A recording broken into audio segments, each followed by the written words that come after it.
What's up guys, I'm Phoenix Master 1 and we have got Arcane Charmer as the Arcane Staff, which is a 14 might weapon giving you minus in special cooldown, making it a lot easier for you to trigger your healer specials, and then it does give the 7 HP healing after the combat to the allies in 3 spaces of the unit. So this is the kind of healing that we've seen before on Gatekeeper's Weapon Refine, on Celine, and we've also seen this on Legendary Guinevere and Silk. So this is going to be giving some nice support, and then for the unit themselves, they're going to be able to get +5 to all of their stats in the combat, and then the units are also going to be getting guaranteed follow-up attack in the combat. So this is going to be helping a lot of these slow staff units which don't really have enough speed to naturally double, but if you face any kind of null follow-up enemies, then you're not going to be getting any kind of guaranteed follow-up attack, and then you also get special cooldown charge +1 on both enemies attacks and your own attacks. So this is going to be really good with the minus and special cooldown in the weapon, so you can easily trigger even stuff like Holy Pressure. And finally, it gives you +7 true damage per hit, so it does give you better damage output, and it can definitely help many of these staff units which don't really have the most amount of offenses. And overall, this is a pretty decent weapon, and it's going to be better than a lot of the other options out there. I do have Mercedes who I use pretty much daily, so I am actually pretty excited for this weapon. And healers are not like other units. They do have only 4 specials, so you'll have to pick between either of them. Hortensia does come with Glitter of Light. It is a 3 cooldown special, which is going to be 2 cooldown with Arcane Charmer, and it is going to be having the flash effect. So it is going to be a pretty good special that you can already get at the same time. And Holy Panic and Life's Restraint are also the 2 cooldown options, which are going to be useful on many of the cavalry and flying healers because they're not going to be having access to Wrathful Tempo like the infantry healers. So in case you face any kind of guard opponent, you're still going to be able to trigger your special because of the special charges of Arcane Charmer. And for my tier list, I'm going to be having this tiering criteria. The stats matter a lot because you're not able to run any kind of preferred skills with the arcane weapons. And even though some units do have refines, they can still use this weapon as a decent trade-off. Starting off with the infantry healers, we've got young Lucius in tier 1. Now even though he does have a preferred weapon, this can be a decent side grade, and I don't really think that the follow-up negation support from his weapon is that insane of a supportive effect, so that's why you can just run this weapon and still get the guaranteed follow-up attack while also getting the true damage and also the special charges. And you can also give the healing as a support. August is also another one of those healers. He does have Diplomacy Staff, but again the support is not really too insane, so this can always be an option. And because of the stat spread of these units, they're going to be in tier 1. Then I've got Saul, who has got the best offensive stat spread of any healer with 50 base speed and also 47 base attack. And Princess Nina is going to be finishing off tier 1, even though there is a bit of a drop off when it comes to the attack. Still, she can make use of this, and she also has the resistance. And resistance is something which I'm going to be valuing on many of these units because it allows them to use the ploy skill to not only benefit themselves but to also support their allies. And it can be a really good thing that a healer can bring to your team while also giving you the healing. So even Gen 1 healers like Sarah and Lucius are going to be here because of their resistance, and Dwyer is going to be there as another modern healer, and Elise is going to be there because of her attack stat, even though she doesn't really have the resistance as good as many of the tier 2 healers to ploy the enemies. And then finishing off tier 2, I've got Natasha, who can definitely make use of the ploy skills, and she does have a decent offensive stat spread, not to the degree of Nina, but still it is something. And then starting off tier 3, I've got Linhardt, who is a bulky healer and can make use of his bulk and can definitely benefit out of the guaranteed follow-up attack of the weapon. Lena and Riss are also going to be there as the close runner-ups with that resistance. And then I've got Emran and Aramia, so both of these units are going to be focusing on their offenses, Aramia less so on the resistance. And then I've got Mercedes. Now even though I really like Mercedes, I don't think I can put her any higher than this because she does face competition from many of the other healers that came after her, especially Natasha. And then there's also Lachesis, who has the Resplendent stats, so it does help her with her attack. And then I've got Mikoto. Even though she does have a weapon refine, I don't really think that it's that big of a supportive weapon refine with counter control, so you can just have this weapon and still function with it. Brady doesn't really have the resistance but still can function with his speed. And then Jenny, even though she's a Gen 1 healer, she does have the resistance and the attack. And Halloween Zane is going to be starting off the low attack healers here, but he does have the bulk with that extra HP. And then I've got Maria here and also Bride Lynn. And then in tier 4, because there is so much competition and they're just better units with better stats, unfortunately these units are going to be finding themselves in tier 4. So I've got Sakura and also Mist. Mist has a pretty old weapon refine, and then I've got Riz, Lissa, and Azama finishing off tier 4. Azama unfortunately has the lowest attack out of any of these healers, and there are definitely a couple of healers that already have a good weapon, like Cornelia, Loki, and even Selk, who can still make use of that preferred refine. This is going to be the main build for a lot of the healers that do have the resistance to make use out of the ploy skill, and this is the same build that I'm going to be running on Mercedes, even though she does have a lot less resistance than someone like Naina, who does have a super boon. So you can run Glitter of Light, and you can also run Finish Kill. Healers do have access to the Finish Kill, so that is really good for getting the in-combat healing and also the true damage, which can be stacked up with Arcane Charmer. And then Wrathful Tempo is the latest healer toy that we have got, which does have Wrathful Staff built in and also gives you the tempo effect.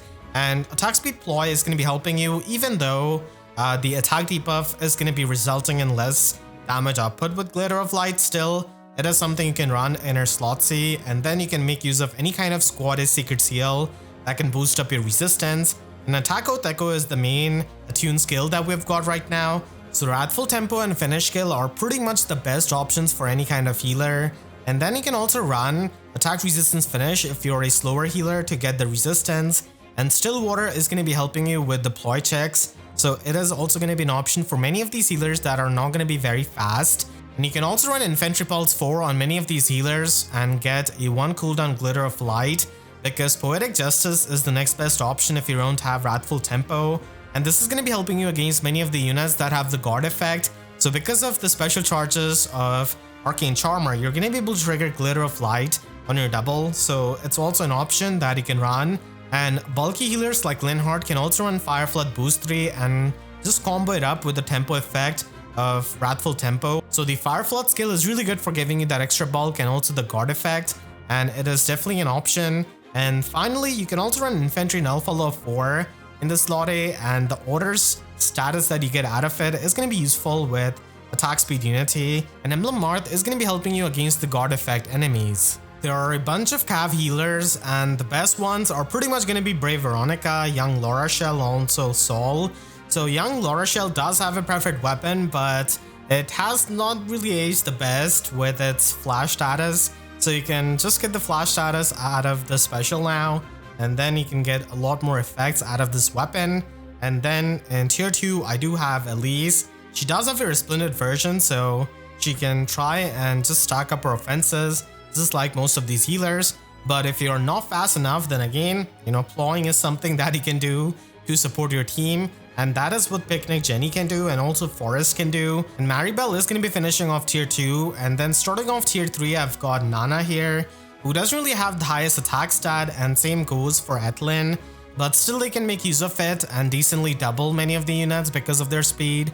And then there's also Newer Levitane, who unfortunately does not have as much speed. Priscilla is also there to make use of her resistance, but doesn't really have as much speed.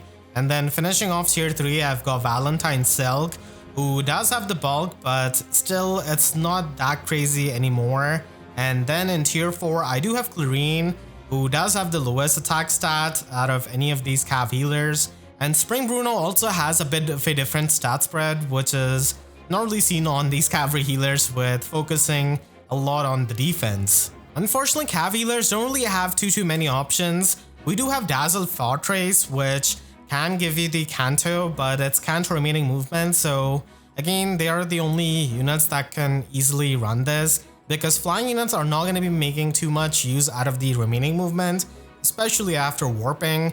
And unfortunately, this skill was introduced before the tier 4 version of the Fortress skill, so it doesn't give you Canto 1 at the minimum, but still, this is an option. And attack speed catch 4 is the main slot A skill for these healers. You can also run inside attack speed so that you can get even more offenses. But yeah, this is pretty much going to be the offensive build for many of these Cavalry healers for stacking up their attack and speed. And if you're not going to be stacking up attack and speed, then you better get plowing with Defense Res Ploy 3. You can stack up the resistance with Stillwater 4. Poetic Justice is going to be the best option if you're not going to be having Dazzle Fortress. And you can also just run Odd or Even Recovery in the slots of these healers, which could be obtained from the Divine Codes. A lot of the flying healers already have good preferred weapons, or they have the preferred skill like Elimine, so they don't really need this kind of weapon. But at the top, we're going to be having Summer Laura Shell with her offensive stat spread. So she's going to be the healer that you can definitely try and give this weapon to. And on Duo Hilda, this is going to be a decent side grade because you can just consistently get +5 to all of your stats, and you don't really have to be solo. So this could be run if you want to provide another support with the healing. And then Sai Nana is going to be finishing off tier 2. She is a really unique staff flyer in the free-to-play pool, and a lot of people are going to be building her up. And then in tier 3, I do have some of the older healers in Halloween Mia and also Hot Spring Sakura. Unfortunately, they're not really as fast as the healers above them. And when it comes to the builds for the flying healers, it is going to be pretty straightforward. I don't really like Dazzling Shift as much because it doesn't really give you true damage like Poetic Justice, and obviously it is no Wrathful Tempo, but still it could be an option of teleporting around your allies and then enabling the warping with Soaring Echo.